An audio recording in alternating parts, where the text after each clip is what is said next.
All right, welcome. Here we are, week 12. Another millionaire maker in the books, and another one coming up. We're staying with the $27 entry and the 93,000 entrance on DraftKings, and this is your optimal lineup. I liked the format last week where I went through the lineup as I selected them. I'm going to do that once more. So here we are. We're going to start at the quarterback position. This week there are a few interesting options. Peyton Manning is always good for a bounce back after a loss, but he is going up against a really tough defense, and Miami is no joke. We saw what Brent Grimes did with Calvin Johnson. He stopped him from having a big game, and with Julius Thomas likely out, Demaryius Thomas would be my stack with Peyton Manning. I think he's going to have Grimes on top of him, and while I think he still puts up a pretty good game, he's got the highest price tag at $9,400. And Demaryius is also the highest at $8,700. So I would like to work them into a lineup, and I wouldn't blame you for doing so. But I think we can find some better options. And for this GPP lineup, I'm going to skip over Peyton Manning and the Demaryius stack. I really like Jay Cutler this week as a bounce back. He's been taking a ton of heat. He still put up pretty good numbers last week. He turns the ball over, but that's not as much of a concern against Tampa Bay. They've been playing better lately, but against the likes of Washington, Cutler's got some great weapons. I really like the Cutler to Jeffrey stack this week.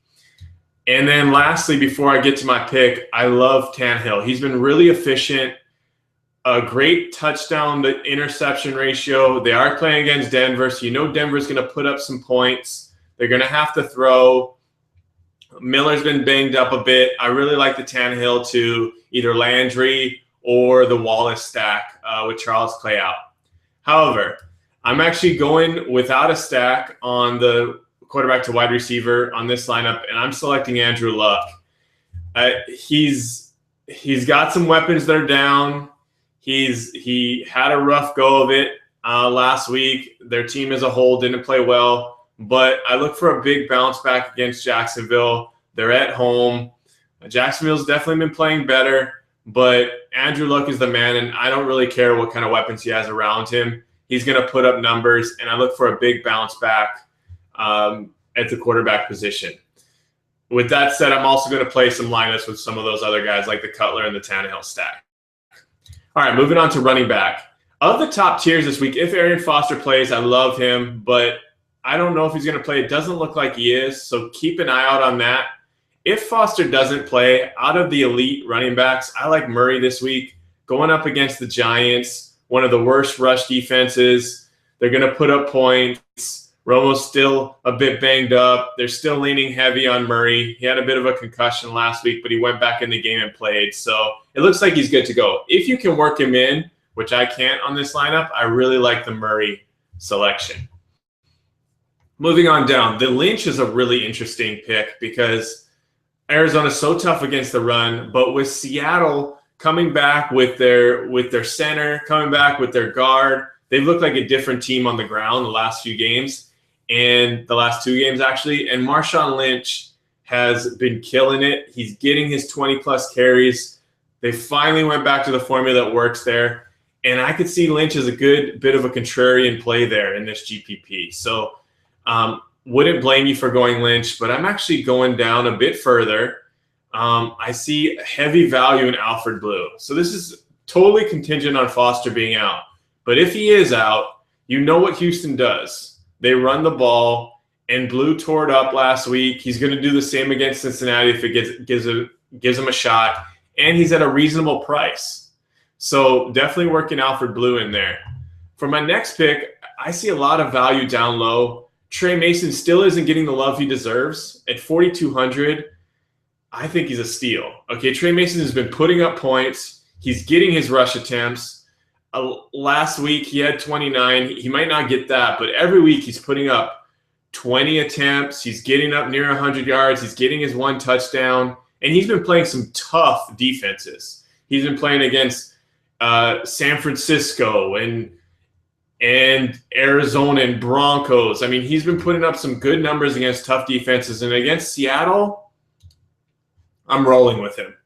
At that price, he's a steal. He's a starting running back, and he 20-plus touches. That's exactly what you want in a GPP.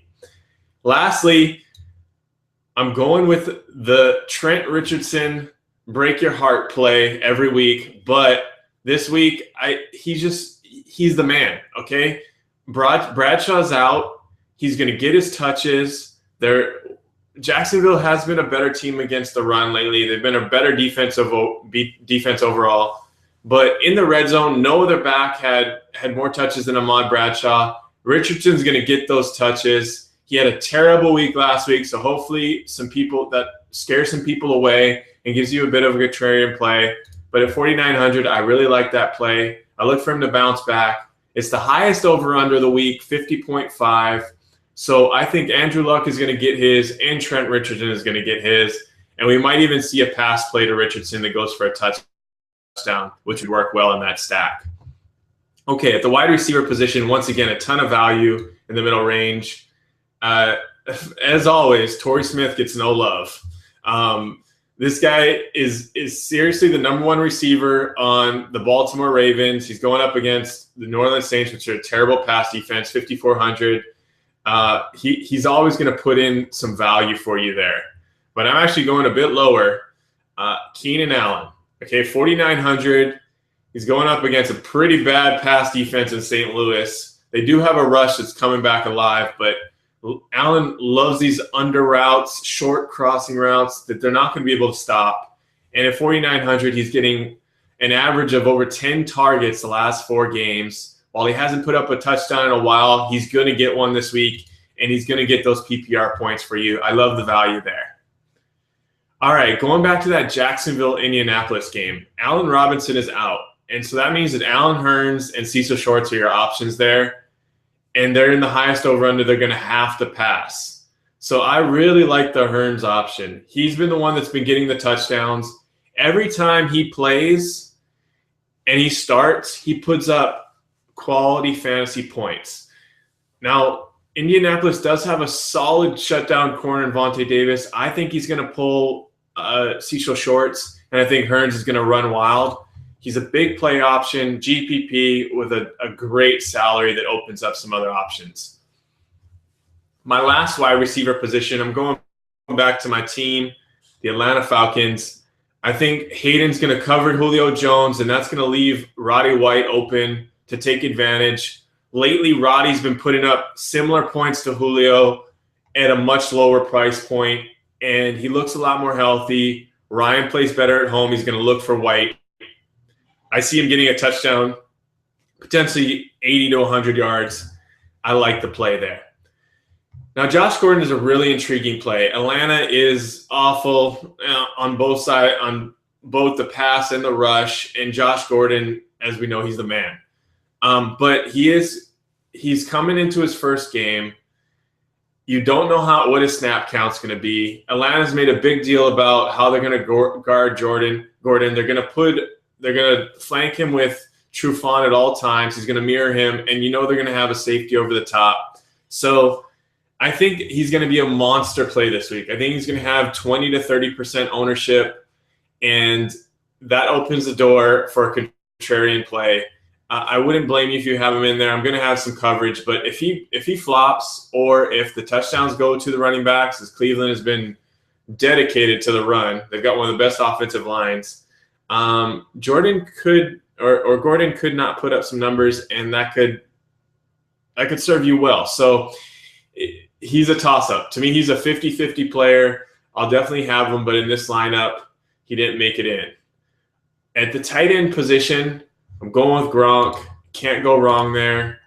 No matter what, he's getting his touches. He's getting his touchdowns, getting his yards.